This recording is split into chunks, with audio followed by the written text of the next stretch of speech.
Good morning all of you. आज हम लोग देखेंगे कार्य ऊर्जा प्रमेय क्या होता है, इसके लिए व्यंजक किस प्रकार प्राप्त किया जाता है ना। ये क्वेश्चन बहुत ही ज़्यादा एमपी क्वेश्चन है, ये मैक्सिमम एग्जाम में पूछे जाते हैं कि कार्य ऊर्जा प्रमेय लिखकर इसकी व्युत्पत्ति कीजिए। कार्य ऊर्जा प्रमेय लिखकर क्या निकालना है, इसका व्युत्पत्ति करना है। तो सबसे पहले कार्य ऊर्जा प्रमेय होता क्या है वो देखते हैं। तो किसी भी वस्तु पर लगाए गए बल द्वारा किया गया कार्य, जैसे कि मैं बल लगाऊंगा तभी जाके कार्य होगा। किसी भी चीज़ पे जब तक मैं बल नहीं लगाऊंगा कार्य नहीं होगा। पेन पे बल लगाऊंगा तभी जाके ये कार्य करेगा, है ना। तो किसी वस्तु पर लगाए गए बल द्वारा किया गया कार्य, जब भी इसका हम लोग आंसर लिखेंगे, थ्योरी लिखना है, लेकिन थ्योरी का जो कॉन्सेप्ट है बस इतना है ना। के क्या है, कार्य है। के क्या है, गतिज ऊर्जा है। डेल मतलब होता है परिवर्तन, मतलब कार्य किसके बराबर है, ऊर्जा में परिवर्तन के बराबर है, यानी गतिज ऊर्जा में परिवर्तन के बराबर है। तो हम लोग इसको ऐसे परिभाषित कर सकते हैं कि किसी वस्तु पर लगाए गए बल द्वारा किया गया कार्य, किसी भी वस्तु पर लगाए गए बल द्वारा किया गया कार्य उस वस्तु की गतिज ऊर्जा में परिवर्तन के बराबर होती है ना। किसी भी वस्तु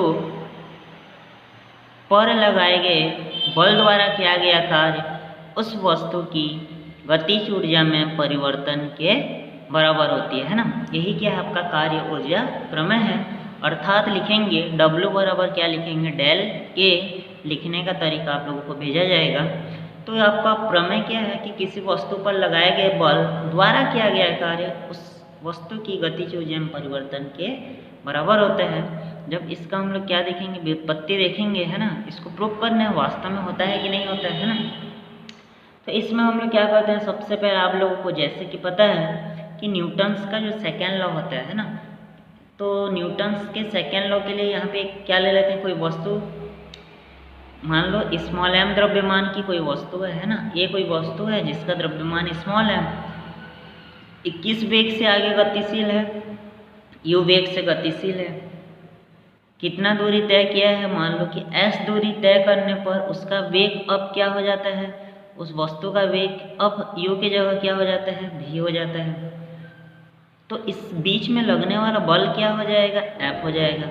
ये समझने के लिए बनाना जरूरी नहीं है कि अगर हम लोग स्मॉल m द्रव्यमान की कोई वस्तु u वेग से गतिशील है तो उसे s दूरी तय करने पर उसका वेग v हो जाता है, तो उस पर लगने वाला बल अगर F होगा तब न्यूटन के द्वितीय नियम से, है ना, न्यूटन के कौन सा नियम से, आपका द्वितीय नियम से क्या मिलेगा, F बराबर मिलेगा m इंटू ए।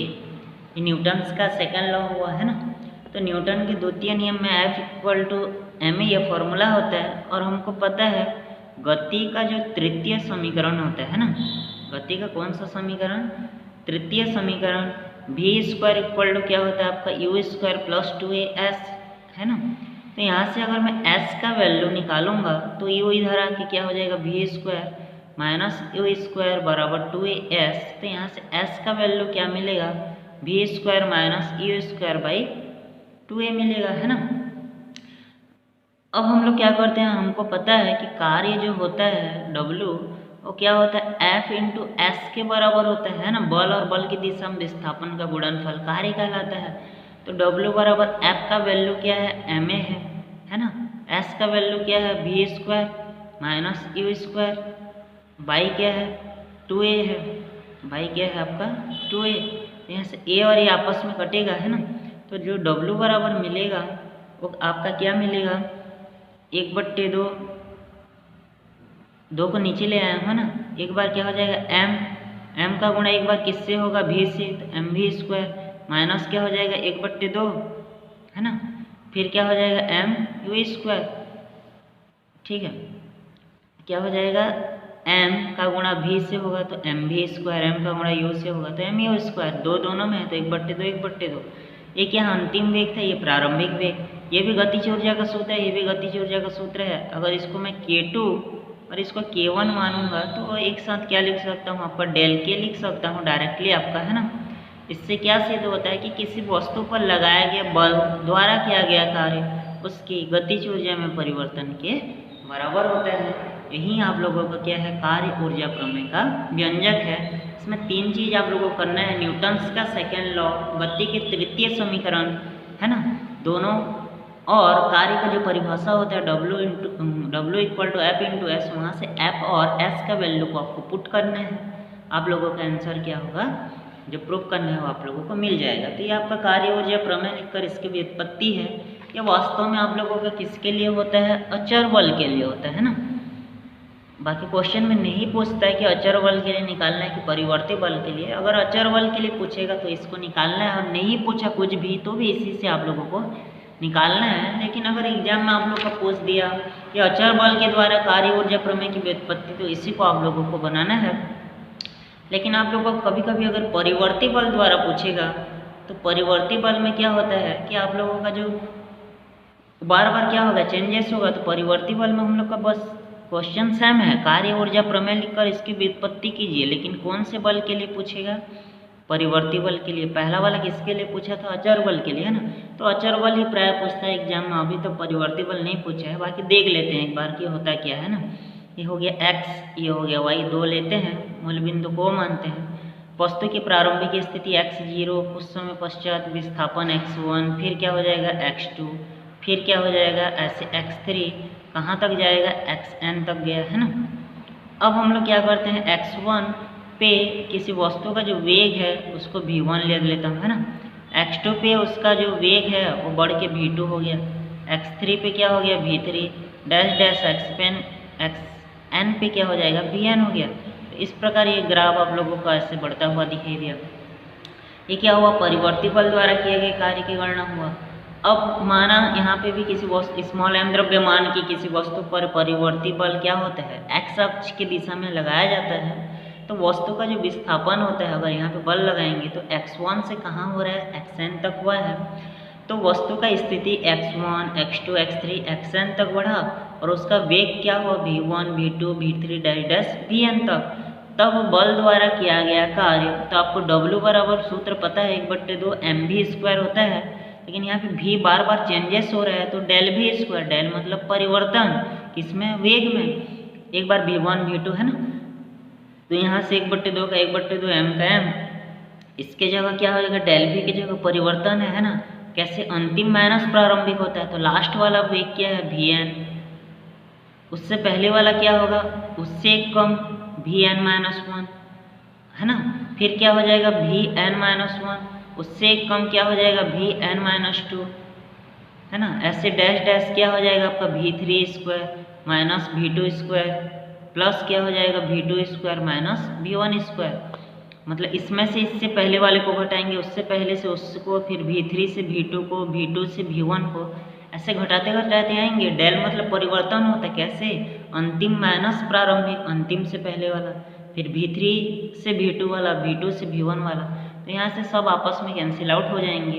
केवल क्या बचेगा आपका 1/2 m, क्या मिलेगा आपका vn² माइनस v1² मिलेगा, है ना।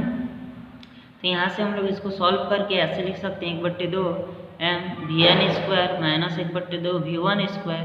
ये W बराबर हुआ है ना, तो W बराबर क्या हो जाएगा, ये क्या है, गतिज ऊर्जा का सूत्र है, ये भी गतिज ऊर्जा का सूत्र है। तो एक साथ क्या लिख सकते हैं, डेल के। तो परिवर्ती बल में भी सेम आता है और अचर बल में भी। तो एग्जाम में हम लोग किसी को भी निकाल सकते हैं, तो कोशिश करेंगे आप लोगों को परिवर्ती बल ना निकालें, अचर बल ठीक है।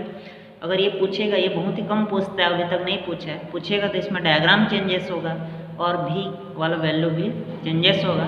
लिखने का तरीका आप लोगों को भेजा जाएगा। अगर आपको अचर बल और परिवर्ती बल के लिए निकालना है ना, लिखने का तरीका भेजेंगे। अगला है आपका शक्ति। तो शक्ति क्या होता है आप लोगों का पता है, कार्य करने की दर को क्या कहा जाता है, शक्ति एक अदिश राशि होता है ना। शक्ति क्या है, कार्य करने की दर, मतलब किसमें कार्य और समय आता है आप लोगों का। तो कार्य करने की दर को शक्ति कहा जाता है ना।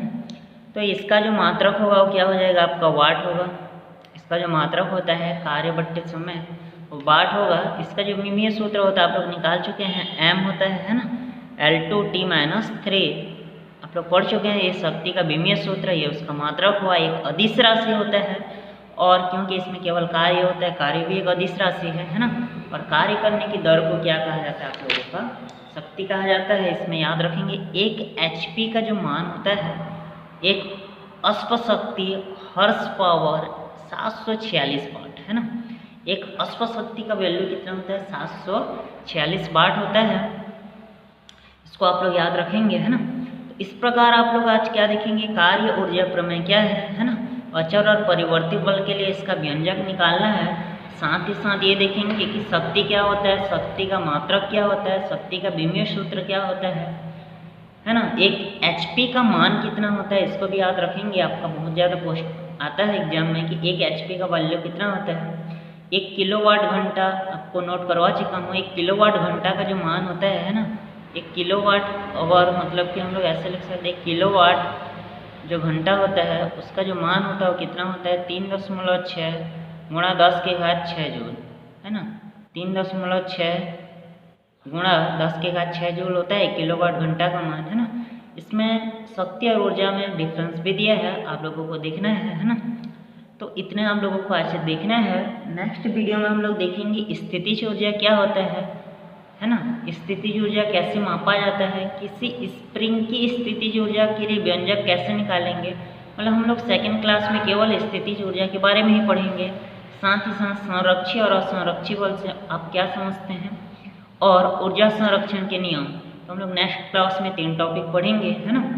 तो आप लोगों को आज कार्य ऊर्जा प्रमेय, अचर और परिवर्ती बल दोनों के लिए निकालना है। साथ ही शक्ति का जितना कॉन्सेप्ट है आप लोगों को निकाल लेना है। नेक्स्ट क्लास में हम लोग स्थितिज ऊर्जा और उससे आगे का टॉपिक हम लोग देखेंगे। धन्यवाद।